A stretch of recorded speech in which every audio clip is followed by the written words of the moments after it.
और अब ये संख्या बढ़ रही है, ऐसा नहीं कि संख्या रुक गई, संख्या बढ़ रही है।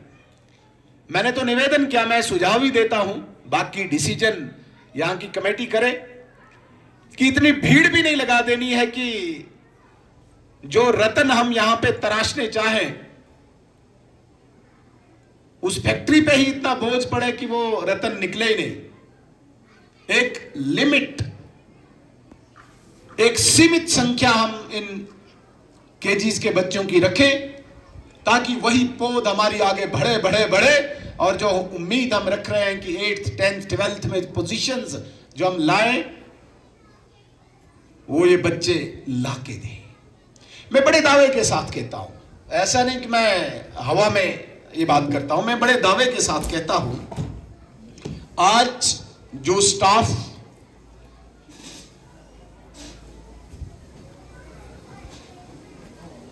और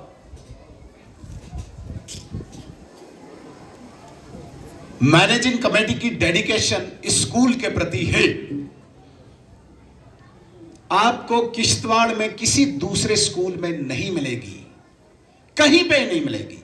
वहां सिंगल लाइन सिस्टम है। मैंने स्कूल खोला, मैंने इस साल 10 लाख कमाया, मैं अगले साल 12 लाख कमाने के लिए प्रोग्राम बनाऊंगा।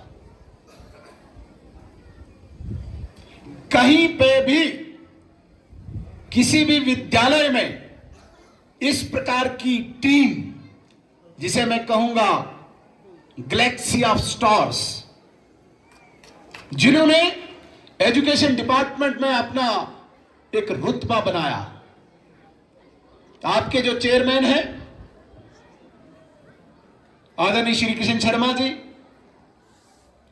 मैथमेटिक्स के माहिर, टिप्स पे मैथमेटिक्स सारा। हमारे पूर्व चेयरपर्सन रमेश चंद्र सेन जी, इनका क्या कहना, किश्तवाड़ी से लेके इंग्लिश तक हर जबान पे जिनका कंट्रोल है, कमांड है। इनके अतिरिक्त कई यहां पे ऐसे दिग्गज लोग हैं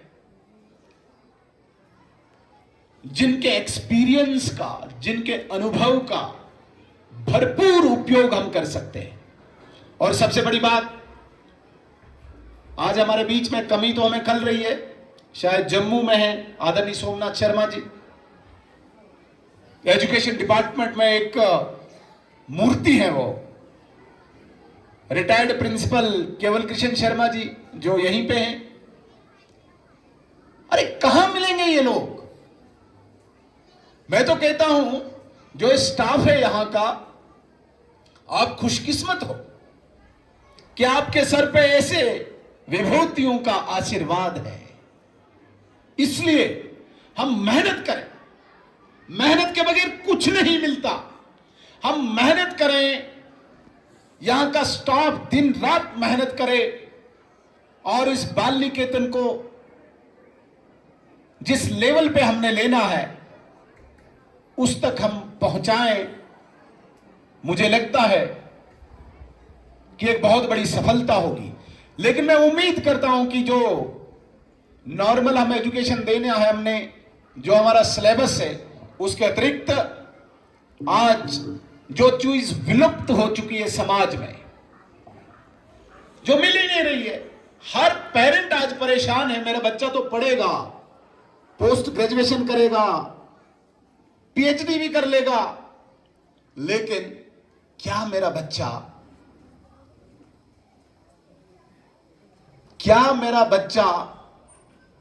संस्कार ग्रहण कर पाएगा? क्या मेरा बच्चा नशाखोरी में नहीं उलझेगा? क्या मेरा बच्चा पारिवारिक रिश्ते हो, सामाजिक रिश्ते हो, उनको निभाएगा? एक तहजीब, एक तमीज समाज में वो रख पाएगा? इसकी चिंता हर पेरेंट को है। क्या मेरे बच्चे को संस्कार होंगे? सुबह कितने बजे उठना है? आज तो अधिकांश बच्चे 10-11 बजे तक तो बेड से उठने का नाम ही नहीं लेते। वो कौन बताएगा? तो ये सारी जो नैतिकता कहते हैं हम, जिसको नैतिक मूल्य जिसको कहते हैं, इसके लिए आदर्श बाल निकेतन को पहल करनी होगी। मैंने निवेदन किया है, हालांकि पिछले साल मैं नहीं कर पाया, लेकिन इस 2025 के वर्ष में मैं पूरी कोशिश करूंगा यहां पे कोई इस प्रकार का विद्वान, मैं तो कोशिश करता हूं शंकराचार्य परंपरा से किसी मठ का विद्वान बेसिक चीजें यहां पे सिखाए।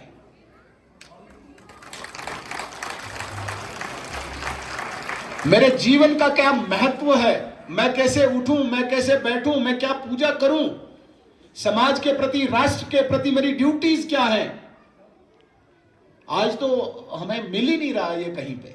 बस मैथमेटिक्स पढ़ाने वाला है, फिजिक्स पढ़ाने वाला है, फिजिक्स पढ़ के टी स्टॉल पे चाय पिएगा बच्चा, ज्यादा से ज्यादा वो फटी हुई जीन पहनना सीख जाता है, गॉगल दो लगाना सीख जाता है, लेकिन बेसिक चीज तो है ही नहीं हमारे पास। इसके लिए मैंने प्रण किया है, इसी आदर्श बाल निकेतन हाई स्कूल को हम किश्तवाड़ का एक मॉडल बनाएंगे, एक नई एजुकेशन, नैतिक एजुकेशन देने के लिए। और मैं कोशिश कर रहा हूं कि इस साल शुरुआती दौर में, चाहे नवरात्र शुरू हो, हमारी सनातन परंपरा में जो सर्वोच्च स्थान रखता है, जिसको हम शंकराचार्य परंपरा कहते हैं, एक सूत भी जो अपने जीवन मूल्यों से बिल्कुल नहीं डगमगाते, ऐसे विद्वान यहां पे आके कोई 100 बच्चे इस बार हम चुने और उनका बेसिक कोर्स हम शुरू करवाएं, ये मैं आशा रख रहा हूं, उम्मीद रख रहा हूं। इसके अतिरिक्त भारत में एक नई एजुकेशन पॉलिसी आई है। अब वो एजुकेशन पॉलिसी नहीं है हम मुगलों का इतिहास पढ़ेंगे और वही आगे हम पढ़ाएंगे, अब सिर्फ इतना ही नहीं है। अब नई एजुकेशन पॉलिसी के तहत सिर्फ प्रोफेसर, पीएचडी किया हुआ लड़का नहीं लगेगा। ये आपको शायद पता नहीं होगा कि मैंने एमएससी किया है, इसीलिए +2 लेक्चरर में अप्लाई करूंगा, मैंने पीएचडी की है यूनिवर्सिटी में, मैं अप्लाई करूंगा। नहीं, अनपढ़ भी प्रोफेसर बन सकता है। मैं मोटर मैकेनिक हूं, मुझे महारत है मोटर मैकेनिक में।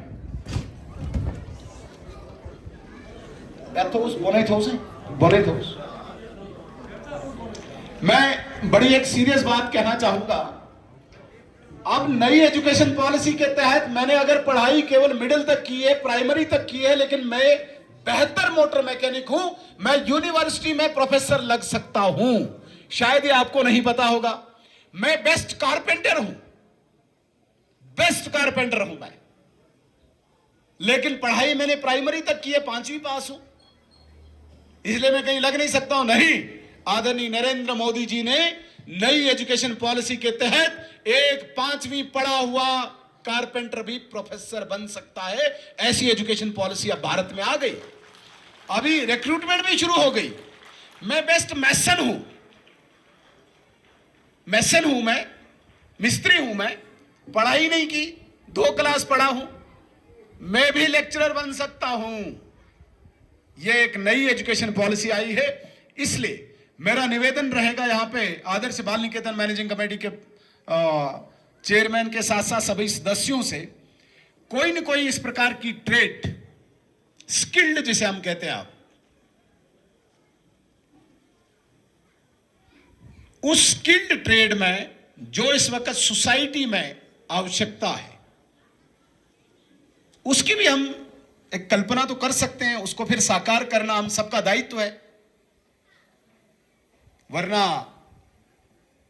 सिर्फ 4 किताबें पढ़ना, 4 सब्जेक्ट्स पढ़ना, उसके बाद तो बाकी जितना काम है वो कौन करेगा?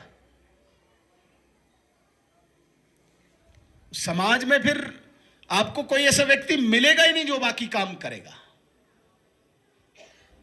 और जब हम अपना शास्त्र, अपने ग्रंथ, अपने उपनिषद पढ़ते हैं, तब भी समाज को कार्य पद्धति पे ही अलग अलग सेक्शंस में रखा है,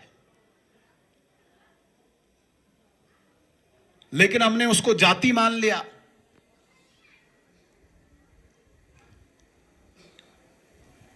ये अपने अपने कर्म थे।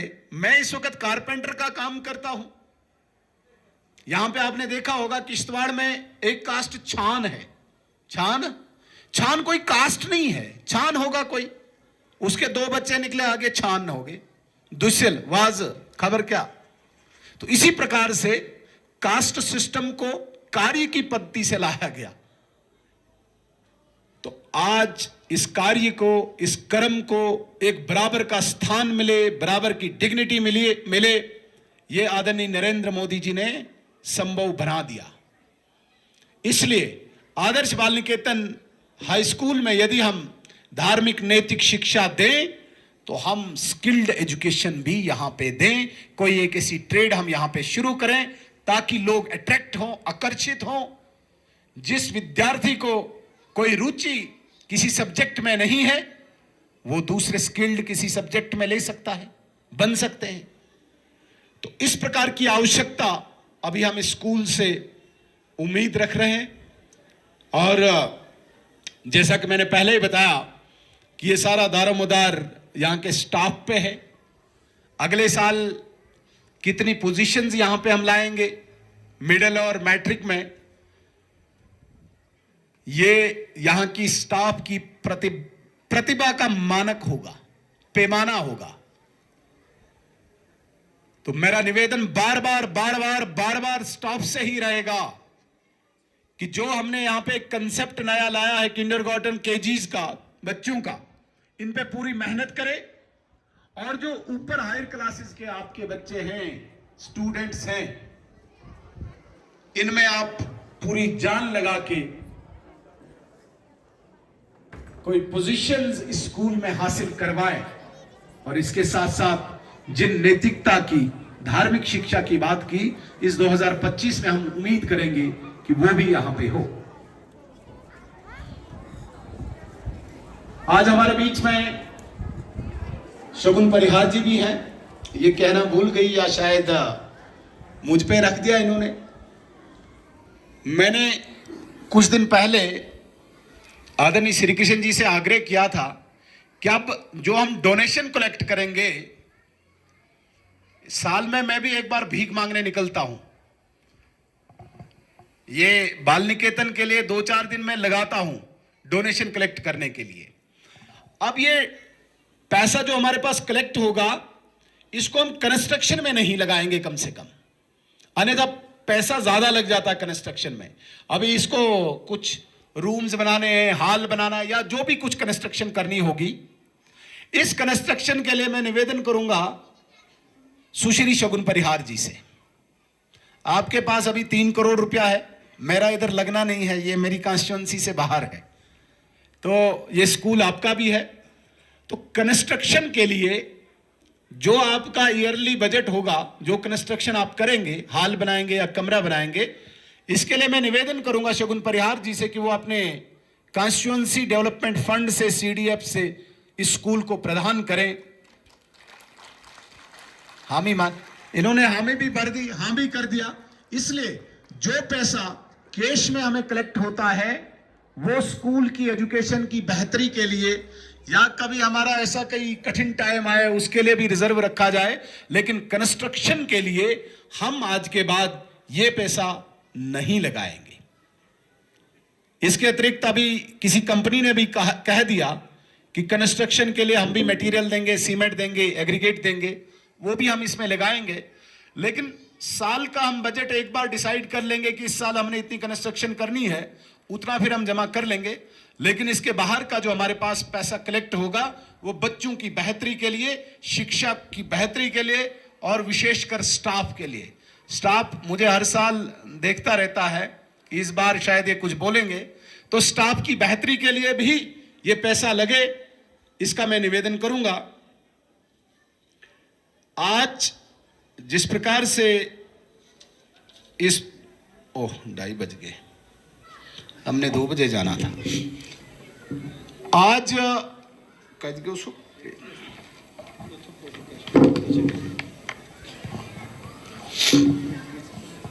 अभी तक जो पैसा हमारे अकाउंट में, हमारे हाथ में आया हुआ है, इसमें 17,66,000 और अभी रुकें कुछ हमारे दोस्तों ने कहा है कि आप बताइए वहां से एडिशन कितना करना है, वो वेट कर रहे थे। एक जयपुर की एक कंपनी है, मेरा दोस्त है, 7 लाख रुपया उसकी तरफ से इस इंस्टीट्यूशन को दान मिल रहा है और within no time Rajesh ji के मोबाइल पे अभी घंटी बज जाएगी, वो पैसा इस अकाउंट में आ जाएगा। और ये अगर हम जमा करते हैं 17/7/24/66, पिछले साल हमने 25 लाख किया था और इसलिए हम इस बार पीछे न रहें, इसके लिए एक और कंपनी जो हरियाणा से है, मेरे एक ऑफिसर मित्र हैं, उसी के द्वारा मैं ये संपर्क किया है मैंने, उससे 2 लाख रुपया आपके अकाउंट में आएगा। 7 और 2 9 लाख, तो लेकिन ये 2 लाख उसने बोला कल डाल दूंगा, 7 लाख अभी आने वाला है या आ भी गया हो, चेक कर लीजिएगा। तो ऐसा 9 लाख अगर हम जमा करते हैं तो 17 और 9 होता है 26,66,000। अब इस 26,66,000 में मैंने एक पैसा अमाउंट अलग से ही रखा था, वहां पे जमा कैश रखा था। वो मैंने इसलिए रखा था कि हर साल हम जिन लोगों के कंधों पे जिम्मेदारी देते हैं कि हमारा स्कूल फले फूले, हमारा स्कूल तरक्की करे, वो है यहां का स्टाफ। उस स्टाफ के लिए मैंने पहले ही लिस्ट मंगा ली। ये लिस्ट मुझे बताएं कितने लोग हैं और इनको हम क्या दे सकते हैं आज के दिन। आज के इस एनुअल डे फंक्शन पर मैं अपनी तरफ से 1,30,000 रुपया जो मैंने सेपरेट रखा था, इसमें हालांकि हायरार्की होती है, लेकिन हम राजनीतिक लोग हैं, हम इस हायरार्की को अगर यहां पे रखें तो वो थोड़ा सा अदरवाइज आएगा। हमारे लिए पियान भी वही जगह पे है और प्रिंसिपल भी उसी जगह पे है, हम अलग अलग नहीं कर सकते। इसलिए 5,000 रुपया पर मेंबर, 27 लोग हैं ये, 27 लोगों को हमारी तरफ से 5,000 रुपया आज के दिन इस वार्षिक उत्सव पे इंसेंटिव के रूप में हम आपको दे रहे हैं। और यदि स्टाफ ने मेहनत की, स्टाफ ने यहां पे कुछ अचीवमेंट्स लाई, अगले साल इस राशि को हम और बढ़ाएंगे, ये मैं आपको विश्वास दिलाता हूं। 27 का कितना